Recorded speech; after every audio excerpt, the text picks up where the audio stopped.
Hi.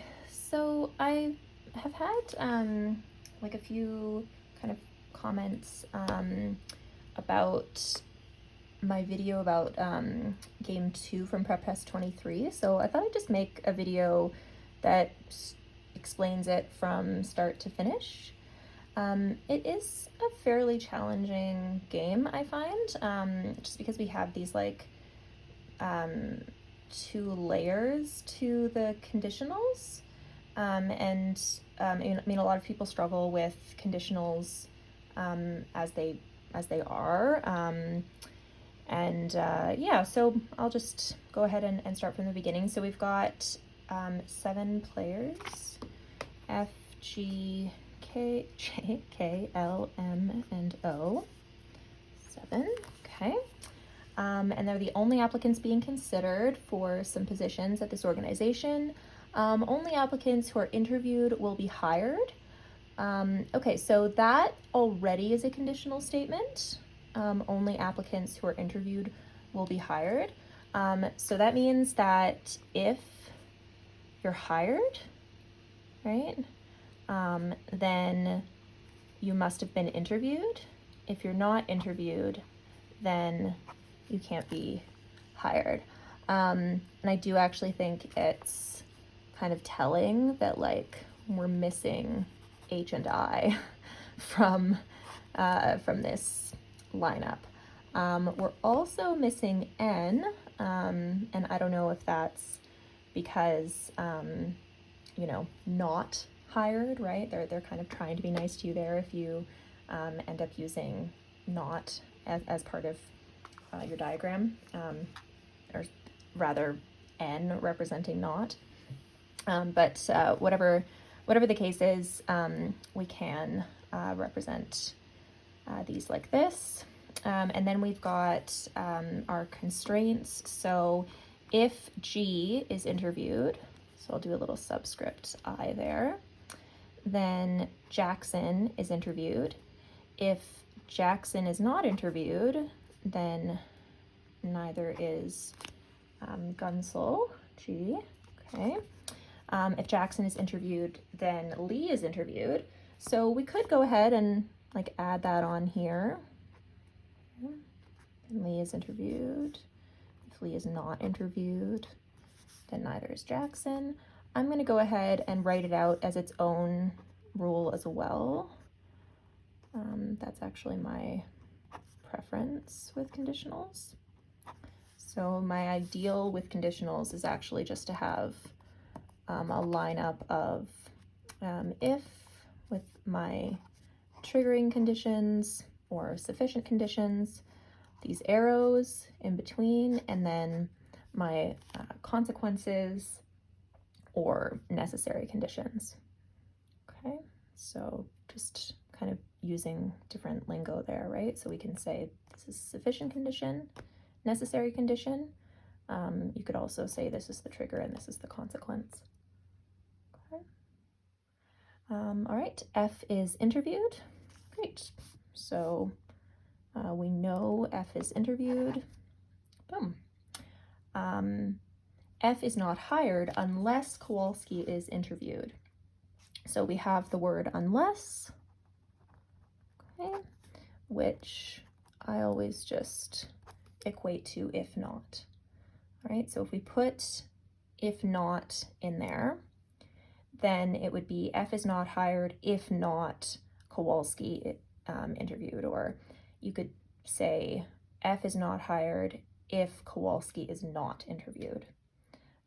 So to make it grammatically correct, unless would have to be changed to if it is not the case that, right? So F is not hired if it is not the case that Kowalski is interviewed. But for our purposes, what I would do is just put if not in its place. And so I've got if, and then I have to cross out whatever this is, which is K is interviewed. Got to cross that out. And then that means that F is not hired. Okay, if F is hired, that means that K is interviewed. Right. And then we have like very similar structure here. right? Kowalski is not hired unless Mayer is interviewed. So if Mayer is not interviewed, then Kowalski is not hired. If Kowalski is hired, then Mayer must have been interviewed or must be interviewed.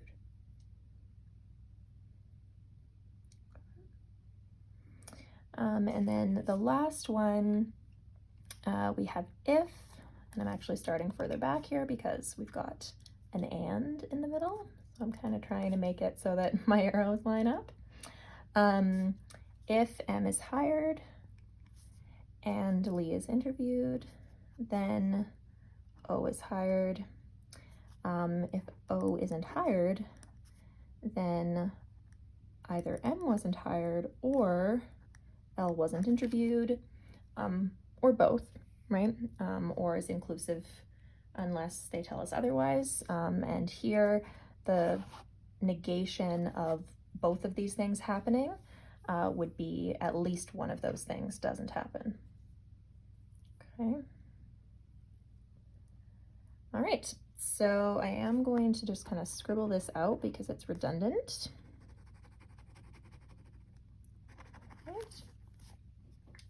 And then here's the one thing we know for sure, but otherwise we just have to rely on these conditionals.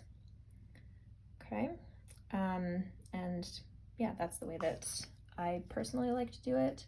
I'm sure there are other methods, and there are definitely a lot of people who do prefer to sort of link these up. For me, it makes the most sense to just keep them as they are here, sort of lined up. And then when the questions give me information, I can see what's triggered and what the consequence of that is and build the scenario from there. So which one of the following could be a complete and accurate list of the applicants that are interviewed? So it has to include F, all of them do. So we can ignore that. If G is interviewed, J has to be interviewed as well. So we can eliminate A and D. Okay. Eliminating A, eliminating D. All right, then we've got, if J is interviewed, Lee has to be interviewed as well. So we can eliminate B and E, and we're left with C. Has to be the correct answer. C has F, which is always interviewed, and Lee being interviewed, which we can see is not a trigger, right? So here it's like half of a trigger, and here it's a consequence, but nowhere does knowing that Lee is interviewed give us sufficient information to conclude that something else must be true. Okay. And just because somebody isn't interviewed, that is just going to have a consequence of like somebody else isn't interviewed, and so we don't have an issue there ever where like Lee definitely isn't interviewed, right? So here we would know that O wasn't hired because O isn't on this complete list of applicants that are interviewed, and if you're not interviewed, you can't be hired. But the consequence of that is either that M isn't hired or that L isn't interviewed, right? So if O isn't hired, L could still be interviewed as long as M isn't hired. That would be fine. All right, moving on, question 7. All right, which one of the following could be true? L and M are the only applicants interviewed. Can't do that because F always has to be interviewed as well. F, J, and K are the only applicants interviewed. If J is interviewed, then L has to be as well, so B is out. All right, and I'll put those here because you guys can't see what I'm doing on my laptop. So A is out, B is out. G and one other are the only ones interviewed. Well, we know that can't be the case. F has to be interviewed as well, but then if G is interviewed, J has to be interviewed. G and 2 others, nope, because we have G, J is interviewed, then L has to be interviewed, and F is always interviewed. So if G is interviewed, we're also going to have J and L, and then F is always interviewed, so G and 3 other applicants would be possible, but G and 1, answer choice C, that's not possible. G and 2, answer choice D, that's not possible. And so we've got to go with E. And we are kind of creating a bank of acceptable solutions here, so I can show that, right? So we know that just L and F is possible, and we know that just these 4 are possible, and I can put the other players here. So we know G, J, K, M, and O would be out there, and here we would have just K, M, and O out. And both of these are acceptable. And this is just for like interviewed and not interviewed at this point. We don't know who would be hired, if any of them are. Right, next one,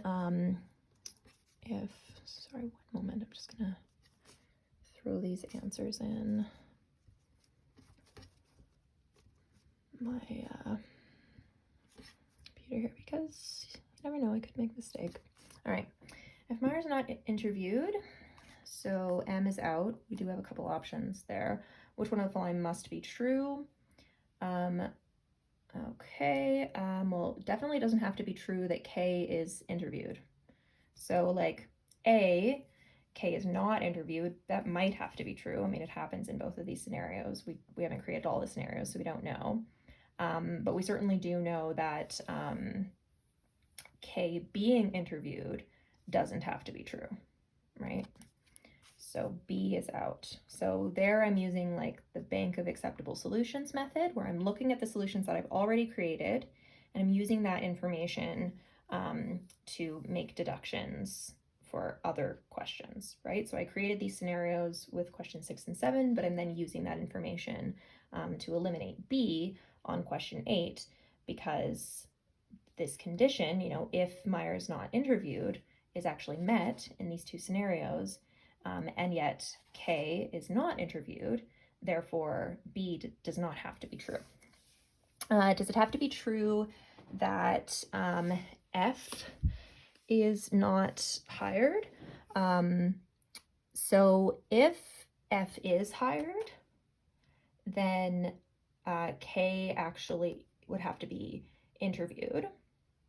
But this is sort of interesting, right? Because K not being interviewed and F not being hired, those are like logically equivalent statements, because, well, at least K not being interviewed is going to force F to not be hired.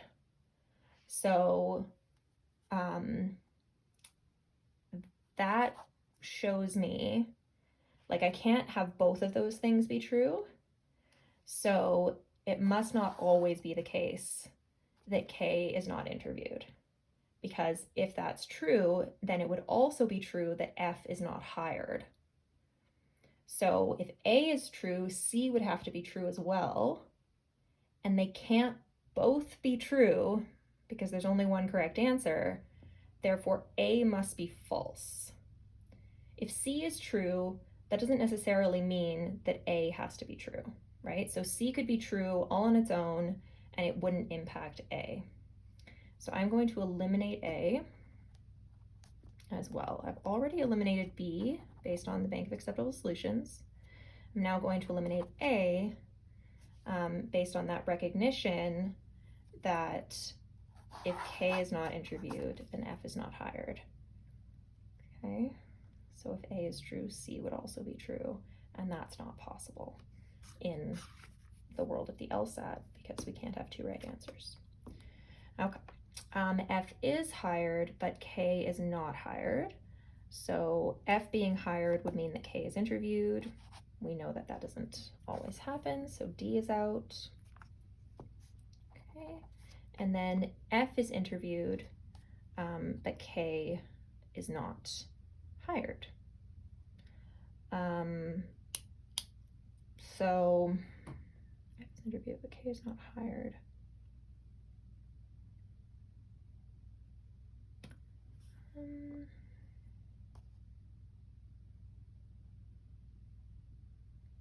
So F always has to be interviewed. K not being hired is a direct consequence of M not being interviewed. So that absolutely has to be true, which means E is the correct answer, right? F being interviewed, already know that has to be the case. K not being hired, that's a direct consequence. So, I mean, you know, here I'm showing you a kind of process of elimination method, but you can also look at it as if M isn't interviewed. Okay, now I'm just gonna like scan through my triggers. If M isn't interviewed, that means K is not hired, right? Where do I see K not being hired? Well, I see it in D and E. With D, well, I don't know if F has to be hired, but I definitely know F has to be interviewed. All right, E is the correct answer and move on. So big time saver, just as soon as you get that question specific condition, run through this list here, right? So, you know, I'm demonstrating the process of elimination method, but you know, if we really want to get into strategies for saving time, which of course we do because this is time pressured exam, then we want to scan through.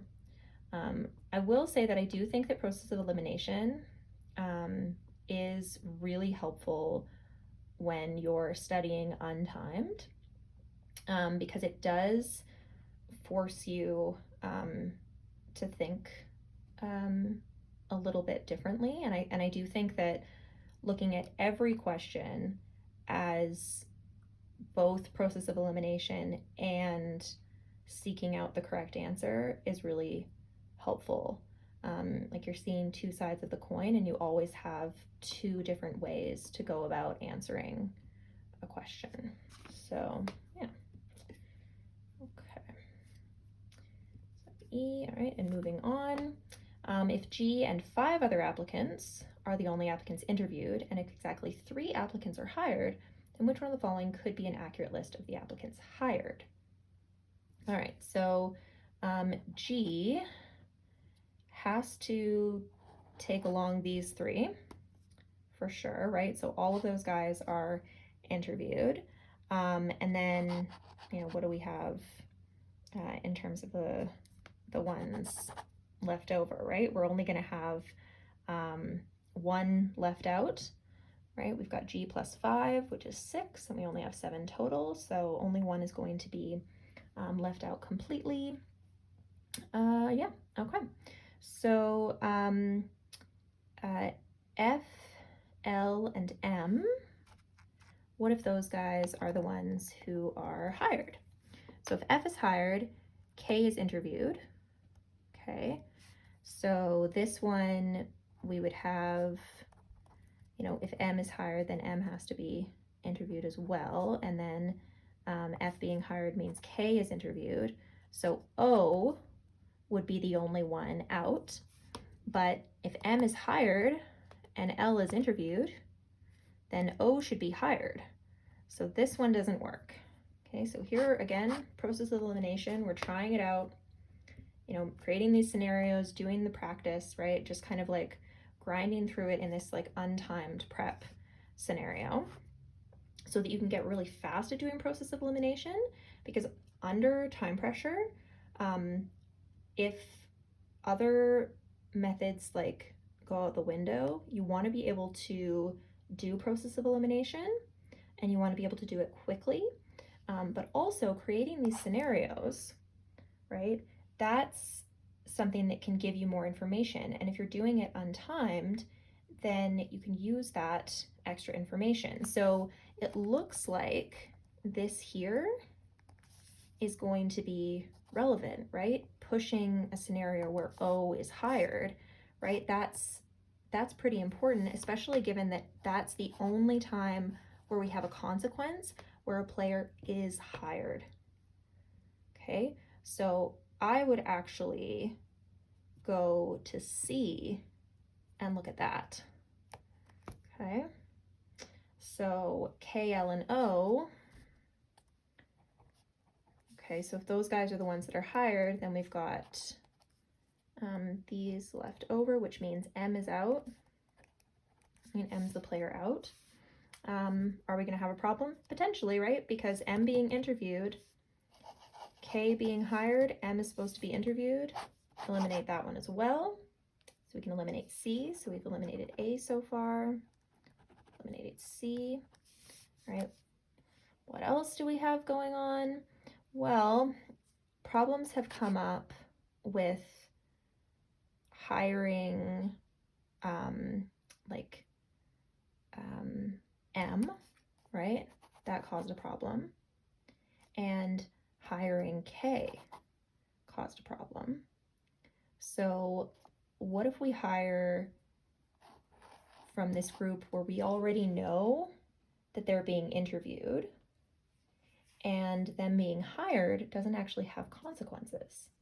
So G, J, and L, if we hire all of those guys, we aren't going to trigger anything, right? Because F being hired, K being hired, M being hired, that has consequences. So let's hire these guys, which would be E, and no problem, right? That could be true. We certainly can't, show a scenario where it wouldn't be. Yeah. So that's the correct answer. So yes, process of elimination, but also if I have that time just to think about it a little bit, I don't have to go through A, B, C, D to get all the way to E being the correct answer. All right, next one.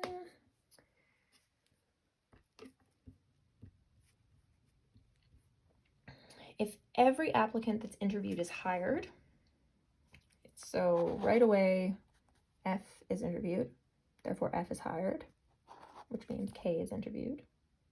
So that's helpful. All right, so we've got F, we've got, oh yeah, we've got Lee here. So F interviewed and hired. We've got Lee interviewed and hired. And because we've got F being hired, we have K being interviewed. And because everybody being interviewed is also hired, we've got K being hired. Because we've got K being hired, we know M is interviewed, right? And therefore hired. And we would know that O is interviewed, well, hired, right? But interviewed and hired as well, because we've got M hired and we've got L interviewed. Therefore, O has to be hired. And that's where that stops. Okay. So G and J don't have to be interviewed. And J, answer choice B, is the correct answer. Okay, so that one got the question-specific conditions if every applicant that is interviewed is hired and if Lee is hired. And I took those and I went, well, what can I do with that, right? Then each of the following applicants must be interviewed except, right? Well, F has to be, K has to be, M has to be, and O has to be. Therefore, B, J is the only one that doesn't. Next one. If O isn't interviewed, right? So O's not interviewed. If O's not interviewed, O's not hired, which means M isn't hired, or L isn't interviewed. All right. So what do we got here? Going to work this out. I can look at this other page here. Okay, so O is not interviewed.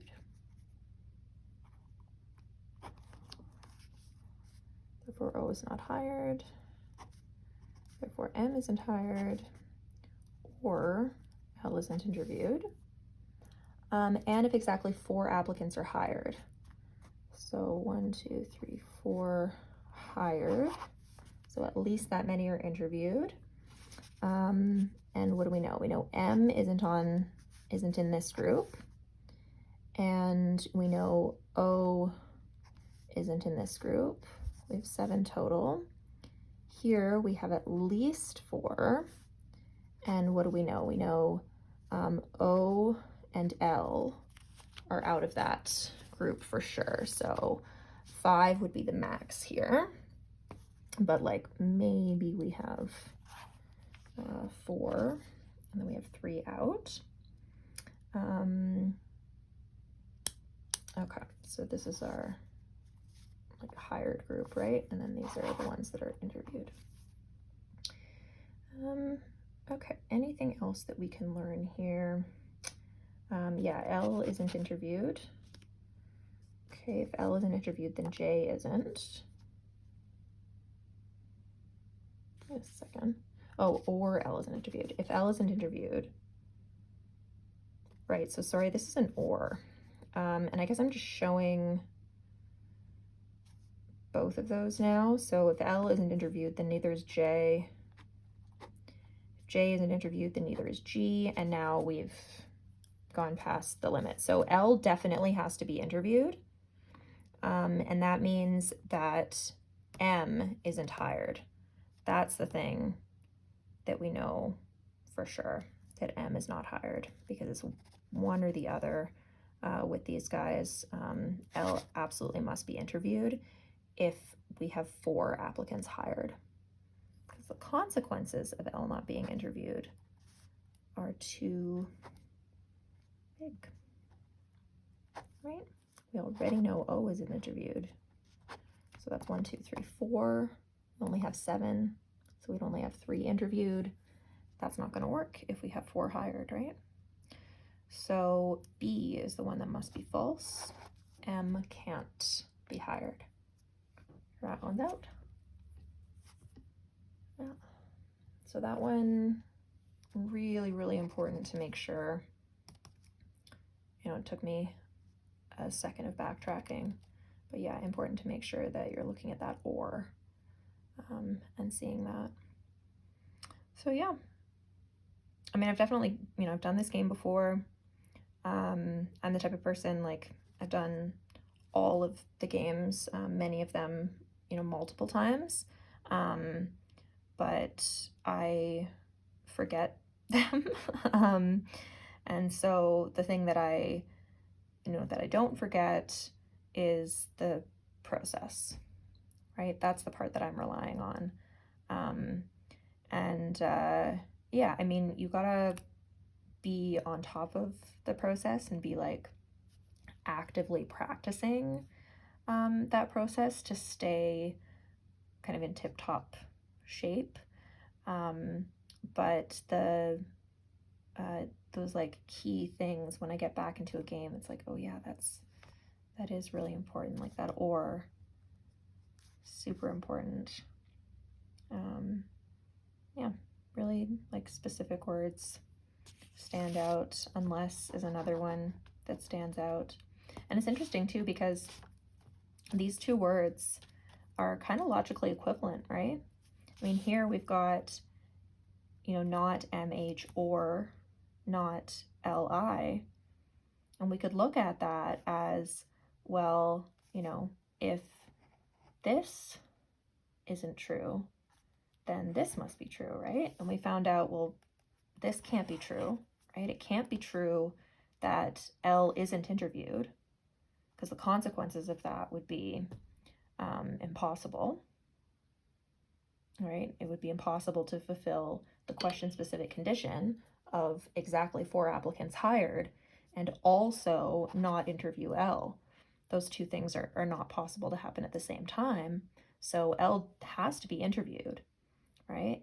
And so if this isn't true, then we actually know that M can't be hired, right? We know this is true. So if not, L not interviewed, right? Or if L interviewed, because negating a negative makes it positive, then we actually do know that M isn't hired. And we could do it the other way as well, right? We could say if M is hired, then that must mean that L isn't interviewed.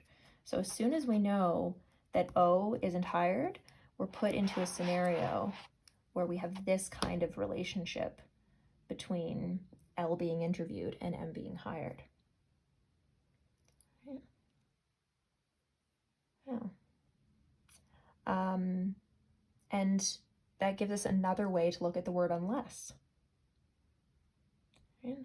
So looking at those two rules where unless comes up, right? F is not hired unless K is interviewed.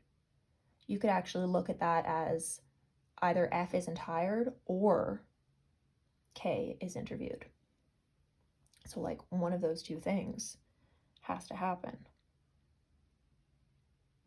So, I mean, you can dig a little deeper with these guys. I do think that overall, you're going to benefit the most, with this method from having the same format for each of your conditional rules, right? And then you like look down the line of triggers when you get new information, right? So if O is not interviewed, and you go, oh, well, if somebody's not interviewed, then they can't be hired, right? So now I add that information, right? I already know O isn't interviewed, and I go, oh, O is not hired, okay?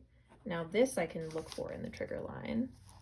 O isn't hired, oh, I see it here, right? Then I know one of these two things is true, and that's where we end up. So yeah, kind of a long-winded way of talking about that method on a particularly difficult conditional reasoning game.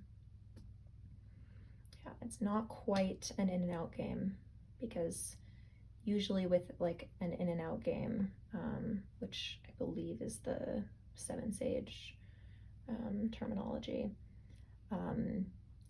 it's a game with two mutually exclusive groups. Like that's typically what we would see. Yeah, having the in group be sort of, interviewed, but then there's this like extra in group that's actually hired out of that group. And then we have the group that's completely out that isn't even interviewed. We end up with three separate groups, right? We have not interviewed and not hired. We have interviewed but not hired. And we have interviewed and hired as our three groups potentially. Yeah. Okay. So yeah, that'll be it for this game. So I think there was a comment on the previous video about I had said I can't like deduce a chart, like I can't complete a chart of who is interviewed, who is hired, because there are multiple potential scenarios for that. And I think saying that I couldn't deduce all of that based on the conditional rules, I probably wasn't careful enough with my words to say, well, you obviously are going to be able to make deductions, but the way I like to do it is to create my contrapositives, which are important and valuable deductions, and then go into the questions, and from the questions then deduce what I need to answer them. Yeah, so I mean, the conditional rules are all you have apart from that one absolute rule that F is interviewed, and so yeah, I mean, you're absolutely going to need to use them to make deductions, and I do find them to be really helpful, especially when you get question-specific conditions that you can just search for the thing that matches up. Yeah, so I think there was just like a little misunderstanding there, yeah. Also, when I say this is like my method, I don't think it's unique to me at all. Yeah, yeah, I'm not taking credit for like formal logic. That would be, yeah, that would be insane. So, yeah, but just when I say my method, I just mean that this is the method that I prefer to use, and this is the method that I teach. Yeah, so that's how it applies to this game, and I hope that this was helpful, especially because it is a longer video. Yeah, so have a good one. Please let me know if you have any other questions or games that you'd like me to do, and I'll try to keep it more to the point. Okay, have a good one. Bye.